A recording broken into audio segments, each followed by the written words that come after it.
Entendons-nous sur les mots. Quand j'utiliserai les mots dogme, dogmatisme, c'est dans un sens péjoratif, comme on l'utilise d'ailleurs le plus souvent dans nos expressions publiques. Un dogme vous contraint par un préalable extérieur, étranger à un choix personnel. Your time is limited, so don't waste it living someone else's life. Don't be trapped by dogma, which is living with the results of other people's thinking. Ça s'oppose à d'autres démarches qu'on pourrait appeler les démarches dogmatiques, où on ne se soucie pas vraiment de justifier ce qu'on avance. On peut distinguer deux conceptions de la religion qui s'opposent. L'une oppressive, que j'appelle ici dogme ou dogmatisme, et l'autre de liberté, que j'appellerais foi. La religion dogme enseigne aux croyants un prêt-à-penser, un prêt-à-pratiquer, un prêt-à-vivre, présenté comme la vraie vérité véritable. Il en résulte une pratique auto-infligée ultra-contraignante et rigide, qu'Éric Zemmour appelle une orthopraxie. Une orthopraxie, c'est-à-dire que c'est une religion qui repose sur la pratique très stricte de commandements très définis et qui définissent toute votre vie. Vous devez manger ceci, pas manger cela, faire ceci, faire cela. Le moteur du dogmatisme religieux est la crainte. Il fonctionne comme un despotisme. Pour le despotisme, on comprendra facilement pourquoi son principe est la crainte. Si la crainte disparaît, le despote est vulnérable et le régime peut s'effondrer. À l'inverse, dans la religion foi, le moteur est la sincérité. La bonne pratique est celle que le croyant choisit suite à une réflexion propre et qui a du sens pour lui dans la sincérité de son lien avec Dieu. En France, et de façon plus générale dans les pays occidentaux, les chemins particuliers, longs et difficiles de notre histoire, ont démis nos christianismes de leur position de pouvoir, ce qui a entraîné une diminution de la religion dogme au profit d'une émergence de la religion foi, permettant au passage une sortie d'un nombre important de croyants du catholicisme et du protestantisme, car lorsque la religion n'est plus despotique, les gens qui ne croient pas en sa vérité ne se sentent plus obligés de faire semblant d'y croire. L'islam transmis en France est-il un islam dogme ou un islam foi? La France n'ayant formulé aucune exigence, l'islam transmis en France s'est perpétué sous la même forme que dans les pays musulmans d'où il vient, un dogmatisme. C'est qu'Allah a fait de la peur et de la menace un principe essentiel dans la diffusion du message de l'islam aux humains. C'est Islam ibn Ahmad qui en parle le mieux, je trouve, puisqu'il c'est aussi un ex-salafiste. Il est resté musulman, cela dit, mais il dit les salafistes, on a le cœur dur. Et quand on parle de Dieu, c'est toujours terrifiant, c'est toujours la peur, c'est toujours la dureté, mais c'est jamais l'amour, quoi. Toujours dur, tu vas aller en enfer, les châtiments de l'attente, tu vas brûler, et au final tu vis terrifié. Tout à fait. Moi j'avais une angoisse perpétuelle, hein. J'étais terrifiée. Et donc cette angoisse, c'était le moteur de entre guillemets, je vais utiliser une expression, un terme politique à utiliser, de ta entre guillemets radicalisation express. Oui, c'est ça. Je mets beaucoup en avant ma peur, mais en fait, c'est parce que c'était pas une peur banale. J'avais pas peur d'un être humain, j'avais peur de Dieu. Un Dieu auquel personne ne peut échapper, quoi. Car il sait tout, il voit tout. Un Dieu qui a le pouvoir à l'époque, c'est ce que je pensais, qui avait le pouvoir de me punir pour l'éternité. Et du coup, pour en revenir aux divergences, quand il y avait divergence sur tel ou tel sujet, je lisais les preuves apportées par les savants qui divergeaient à propos du même sujet et je choisissais l'avis qui m'avait le plus convaincu, mais pour être honnête, moi je choisissais toujours l'interdiction. D'accord, d'accord. Oui, j'avais trop peur de me tromper. Je disais, je préfère en faire trop que pas assez. Voilà, exactement. Si vous restez dans l'islam, vous êtes content d'être dans l'islam, tant mieux pour vous, je vous souhaite que du bonheur, mais si vous restez dans l'islam par peur de désobéir à Dieu, par peur de l'enfer, par peur de devenir un mécréant, c'est que votre foi, au final, c'est une prison, c'est pas une liberté, alors qu'une religion doit normalement pousser une personne à être plus épanouie. Comment tu vas raconter à un enfant que s'il ne suit pas cette parole d'Allah, il va se retrouver dans une place où il va brûler. Et une fois que sa peau aura complètement brûlé, on va lui changer sa peau pour qu'on le brûle encore. On le rebrûle encore et encore. Tu racontes ça à des enfants. Et tu espères qu'ils vont développer une spiritualité. Mais ils vont pas développer une spiritualité. Ils vont développer de la crainte. Le dogme produit une morale dogmatique qui est peut-être son meilleur outil de manipulation des croyants. Tout ce que Allah nous a prescrit il y a une sagesse derrière. C'est que c'est un bien pour l'être humain. Ce qu'il nous a interdit, c'est que c'est un mal. Ce qu'il l'a rendu obligatoire, c'est que c'est un bien. You know, you've got a whole list of here are the things that are forbidden in Islam, here are the things that are permitted, and all you have to do is just abide by these rules, and you're a good person. Parce que ces gamins qui vont à l'école coranique, on leur tient pas le discours de la réussite, on leur tient le discours de l'hyperconformité religieuse. Si ils vont à la mosquée, s'ils vont ça, et je le vois même avec ma nièce, s'ils vont ça, voilà, ce qui compte c'est d'être un bon musulman. Par exemple, j'ai souffert d'une morale fracassée, de valeurs en bordel. Pourquoi je dis ça? Parce que c'était motivé par soit la carotte du paradis ou autre, soit par la peur. Et ça, pour moi, à partir de ce moment-là où tes valeurs, ta morale sont motivées par ça, c'est le bordel, c'est n'importe quoi. Et j'ai souffert aussi d'autre chose, c'est que mon cerveau était éteint. Il était peut-être éveillé sur des sujets professionnels ou à l'école. Et même à l'école, on va dire que ça peut des fois être atteint. Mais mon cerveau était éteint dès que ça touchait aux croyances connectées à l'islam ou aux choses connectées à cette croyance-là, à cette religion. Typiquement, quand tu acceptes les choses sans preuve, par exemple les djinns, Allah, les superstitions, la peur de l'enfer, quand tu acceptes les choses sans preuve, tu es prêt à accepter tout et n'importe quoi. Ta méthode est fracassée, ton cerveau est bancal.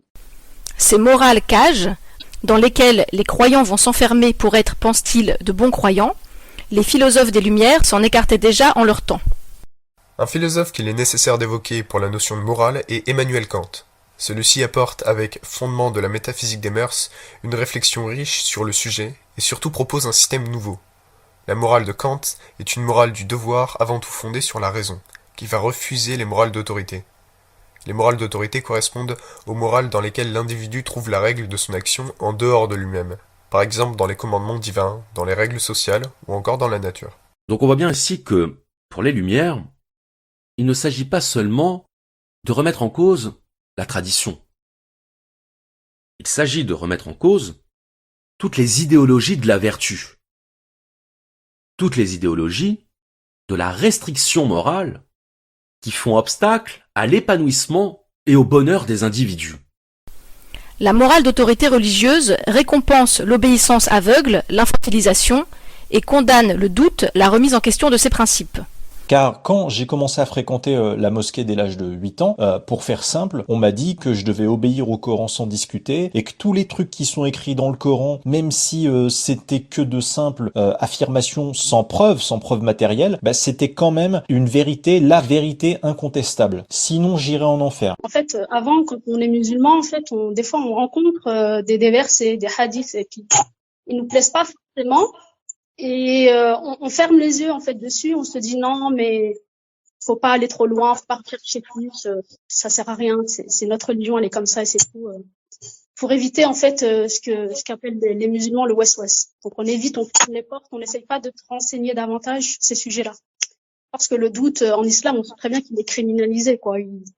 On n'a pas le droit de douter. D'ailleurs, quand on dit quand on doute, on ne dit pas qu'on doute. Le doute, on l'évite, le mot doute, on l'évite soigneusement. On dit pas du West-West. Pourquoi? Parce que le doute, il vient de soi, et le West-West, il vient de Shaitan. Comme ça vient de Shaitan, ça vient de quelqu'un d'autre. Donc c'est pas nous. Et donc, lorsqu'on a un doute, on dit, on a du West-West. S'il te plaît, reviens vers la religion. Arrête d'écouter ces gens qui sont en train de te... Frérot, j'écoute ma tête. Arrêtez de m'infantiliser, s'il vous plaît, la famille. D'accord, écoute. Ma tête. Écoute, Allah n'écoute pas ta tête. Un hadith qui dit que mon père s'est marié avec une fille de 6 ans. Et tu crois que c'est eux qui vont m'influencer? Afshi, il t'a dit n'écoute pas ta tête. Il t'a dit n'écoute pas ta tête. Il a dit... C'est vrai parce que... Oui, il a dit ça. Elle va te pousser vers le West-West et elle va te faire sortir de la religion. Okay. C'est à chaque fois que je posais des questions... Qui a créé Dieu? Comment Jonas a passé 3 jours dans le ventre d'un poisson? Je recevais des bas.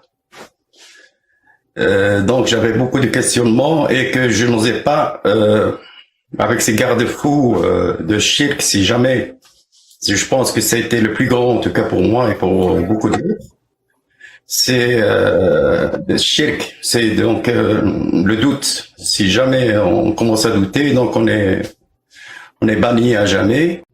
So when he answered the question, I asked another one, and he said, "You became an infidel. Don't ask these questions. Go."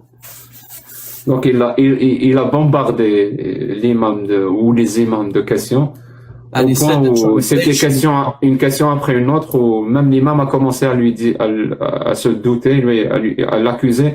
Est-ce que tu deviens un mécréant? Combien de fois je me suis fait insulter à la mosquée parce que j'avais des questions et on m'a dit les questions elles sont pas, t'as pas posé de questions, tu dois suivre l'imam sans réfléchir. Combien de fois je me suis fait insulter, je me suis fait dénigrer parce que je posais des questions. Dans la salafia, il y a toute une structure dogmatique qui te dit que la polémique et le débat c'est haram.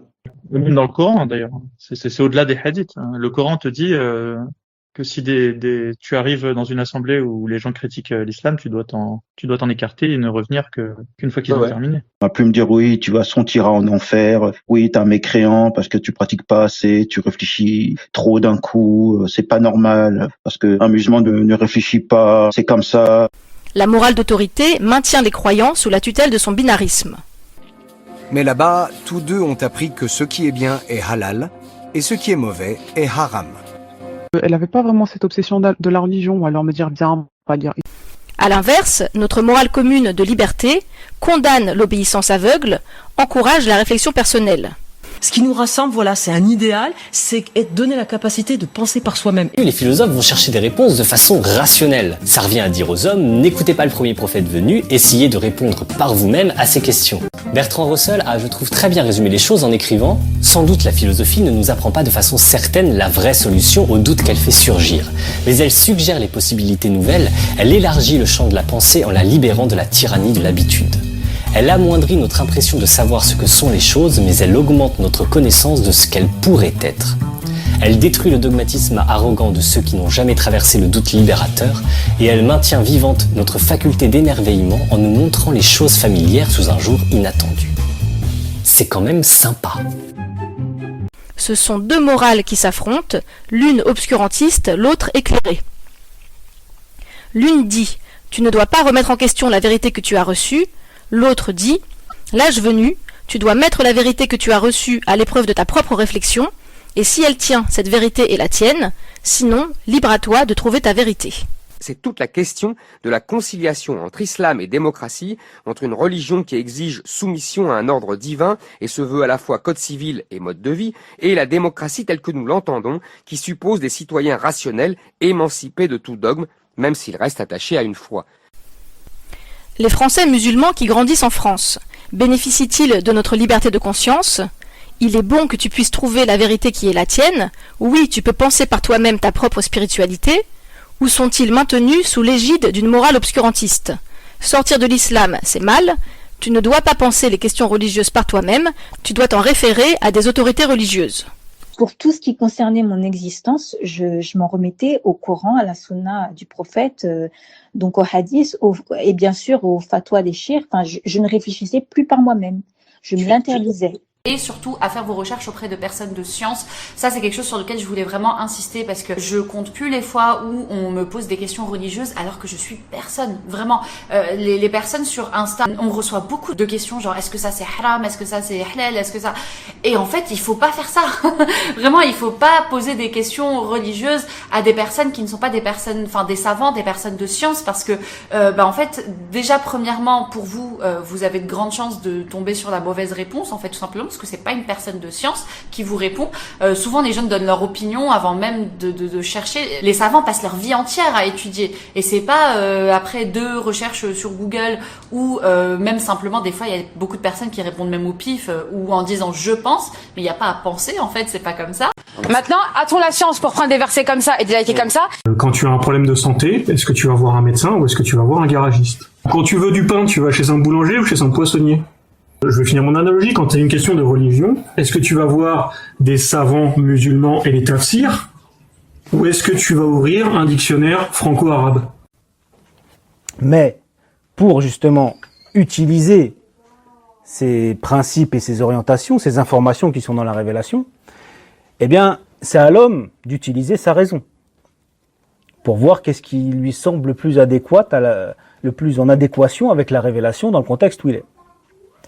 Mais c'est pas à tous les hommes, c'est à ceux qui ont les prérequis pour faire cette réflexion, qui ont les connaissances nécessaires pour pouvoir utiliser leur raison sans sortir du cadre de la révélation, du cadre inamovible. Il y a des limites, il y a des lignes rouges qu'on ne peut pas dépasser, sinon on sort du cadre de l'islam. Et c'est ces murayyirat, là, ce qui peut changer, c'est ça qui est sujet à l'ijtihad, à l'effort de réflexion des ulama. L'ijtihad, ce tajdid nécessaire, parce que notre contexte change, il doit être fait, mais il doit être fait par ceux qui justement savent faire la différence entre ce qui peut changer, ce qui ne peut pas changer, et ce qui peut changer, dans quelle mesure, avec qu'est-ce qui peut les faire changer, etc., etc. Et ça demande un grand savoir, une grande connaissance globale de la révélation. Et si on s'affranchit de ces règles, eh bien, on va sortir du cadre de l'islam. Donc quand tu me poses la question, est-ce que certains mufassirs connus comme Al-Qurtubi, l'imam Sa'di, Ibn Kathir n'ont pas mentionné ce verset, pour prouver que la Terre est sphérique? Ils l'ont pas mentionné parce que, 1, ils ont leur raison, et 2, ça veut pas dire qu'ils se sont trompés. Parce que j'ai dit hier, et je le répète aujourd'hui, il y a des savants qui disent que la Terre est plate, il y a des savants qui disent que la Terre est sphérique. D'accord? Ils ont chacun leurs preuves. Lisons un passage du communiqué de la Grande Mosquée de Paris contre l'obsession des politiques et des médias envers l'islam et les musulmans.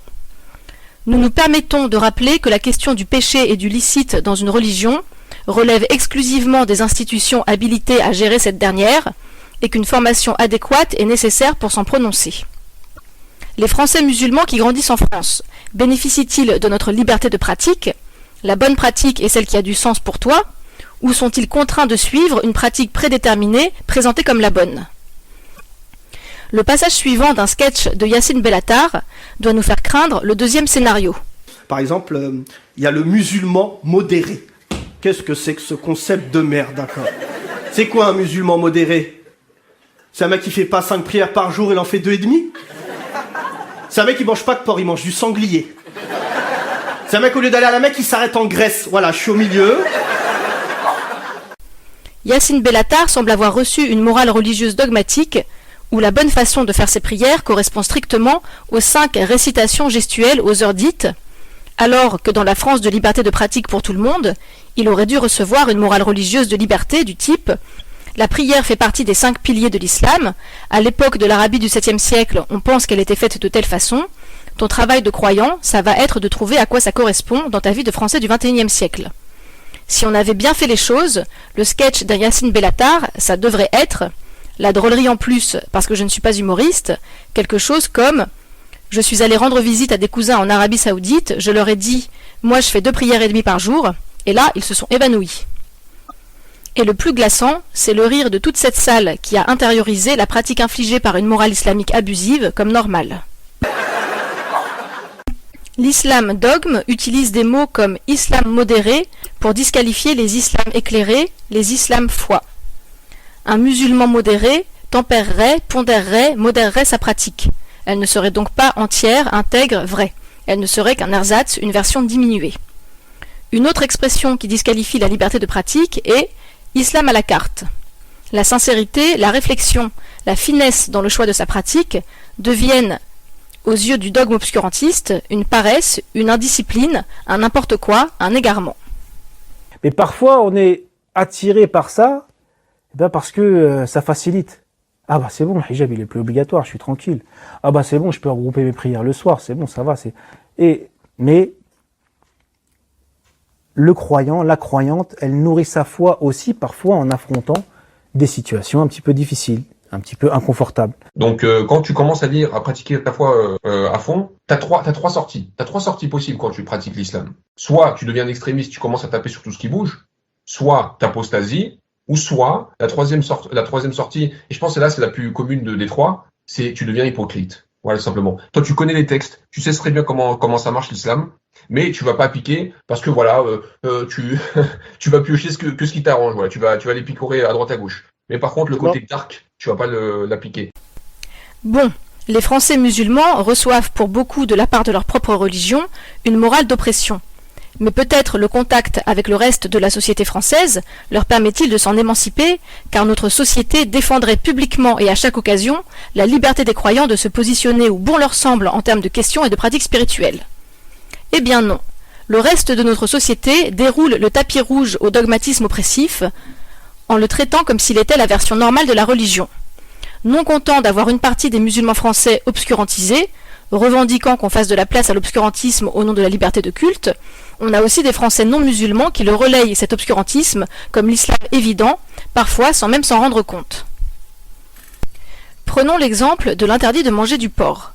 Il y a dans le Coran un passage énonçant plusieurs interdits alimentaires. C'est aussi le sens de haram quand il s'applique toujours dans le Coran à des aliments dont la consommation pourrait mettre la santé en danger. Pour faire court, tout ce qui pourrit au soleil, le sang ou la bête morte. À propos du porc, son interdiction est empruntée au texte sacré des Juifs, puisqu'il n'y avait pas de porc en Arabie, ni à l'époque du prophète, ni d'ailleurs aujourd'hui. Imaginons que je sois musulmane. Moi, musulmane, je comprends en toute sincérité que le porc provoquant des maladies dans le passé, de même que la bête morte, cette recommandation correspond à ne pas manger de nourriture à risque pouvant provoquer des maladies. Et donc, dans ma pratique religieuse, je refuse les boîtes de conserve faites maison de ma voisine, mais je mange sans problème le jambon aux normes européennes. Pensez-vous qu'il soit juste que quelqu'un vienne me taper sur l'épaule en me disant que je suis une mauvaise musulmane, pas une vraie musulmane ? Pensez-vous qu'il soit juste de présenter ma pratique comme de moins bonne qualité que celle qui proscrit complètement le porc ?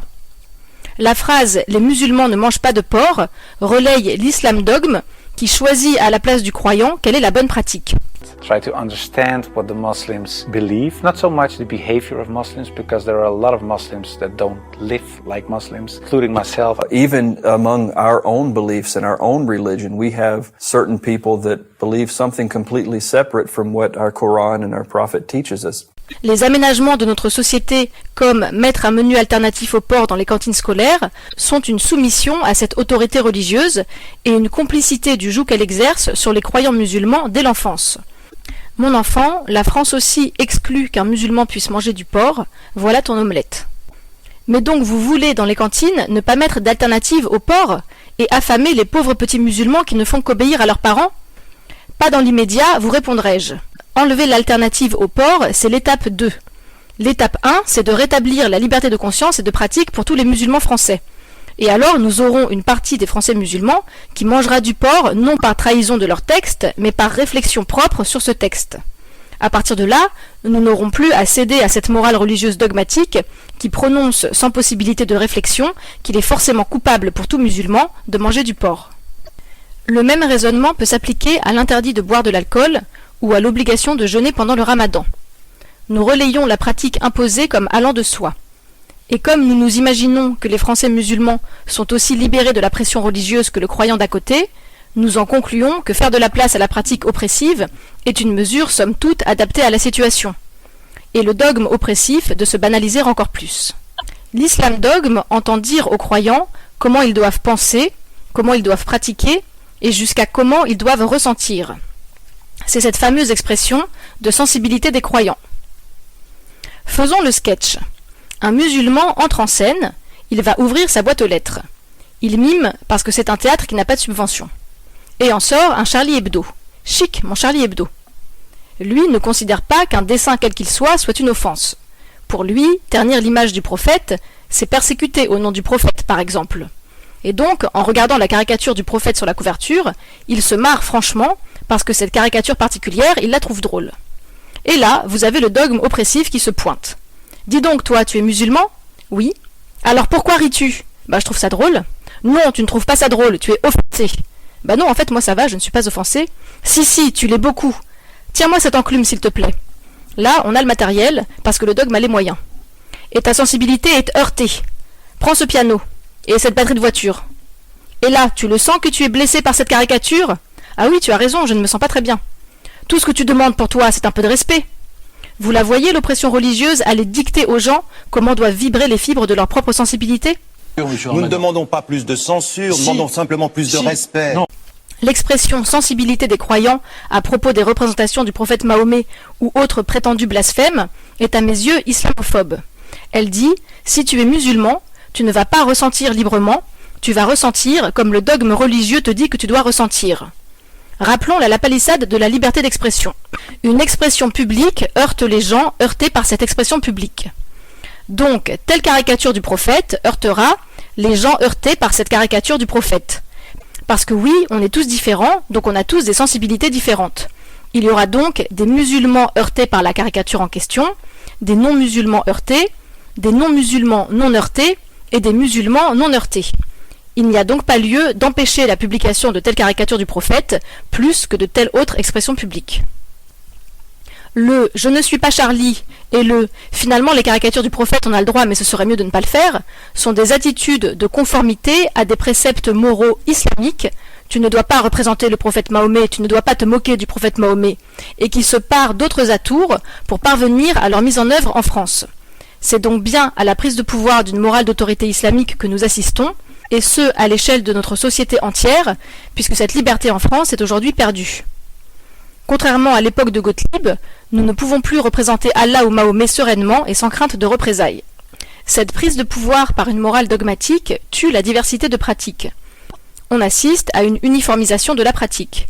L'augmentation de la visibilité des pratiques de l'islam dans la société n'est pas inquiétante en soi, elle est inquiétante parce que les pratiques visibles en question correspondent à la pratique unique ou quasi unique du dogme, par ailleurs imposé dans les pays ultra-rigoristes. Ce n'est pas qu'à une augmentation de l'islam liée à la démographie à laquelle on assiste, c'est à une prise de pouvoir de l'obscurantisme, d'abord sur les musulmans, sur toute la société ensuite. Comme je l'ai déjà dit dans une vidéo précédente, la morale, et c'est sa fonction utile dans la société, exerce un contrôle social. Les comportements vertueux sont valorisés, les comportements immoraux sont dépréciés. Il nous faut aujourd'hui constater à l'échelle de notre société le phénomène suivant. Le contrôle social par une morale éclairée recule au profit du contrôle social exercé par des morales dogmatiques islamiques. La réprobation des oppressions religieuses se raréfie, leur normalisation progresse. Le témoignage suivant de Lilia Bouziane à propos de son propre port du voile confirme ce passage d'un contrôle social à l'autre. Mais je savais que c'était une recommandation religieuse, enfin une disposition religieuse, que c'était écrit dans le Coran qu'il fallait se voiler.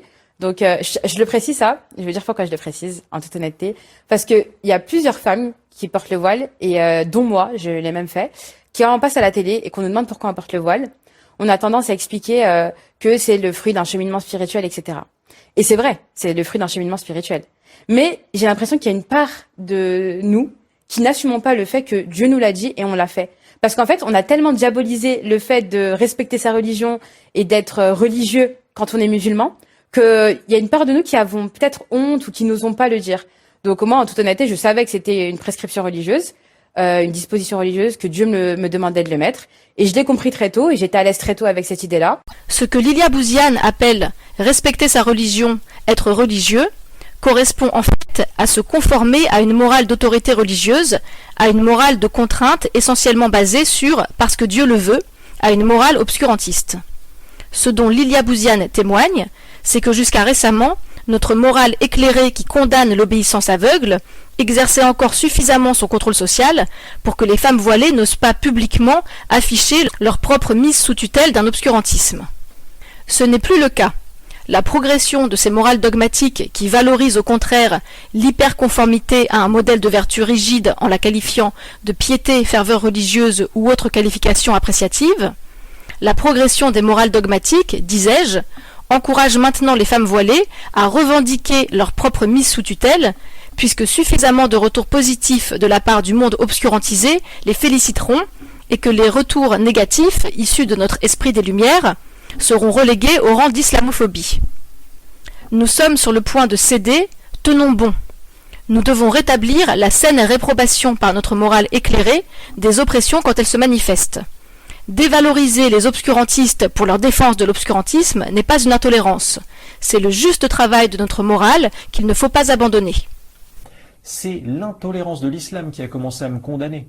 Alors qu'avais-je comme choix? Soit je tolère l'intolérance islamique envers moi, bah non, je veux pas. Donc, j'ai de l'intolérance pour l'intolérance islamique envers moi. Non, tu ne choisiras pas de faire 2 prières et demie. Non, tu ne boiras pas d'alcool en disant que pour toi c'est l'état d'ébriété qui est interdit. Non, tu ne mangeras pas de porc en disant qu'il n'y a plus aucun risque. Oui, tu te sentiras heurté, blessé, offensé par cette caricature, etc., etc. Nous nous retrouvons dans une situation où des croyants en France sont opprimés d'être musulmans. C'est donc aussi une islamophobie.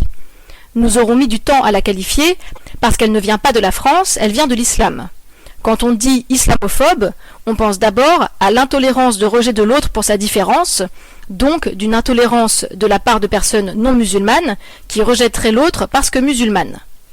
Mais l'islamophobie d'être opprimé par sa propre religion parce qu'on est musulman, quand le croyant français d'à côté ne l'est plus ou 10 fois moins, en est une aussi, et il nous faut la dénoncer et lutter contre tout autant.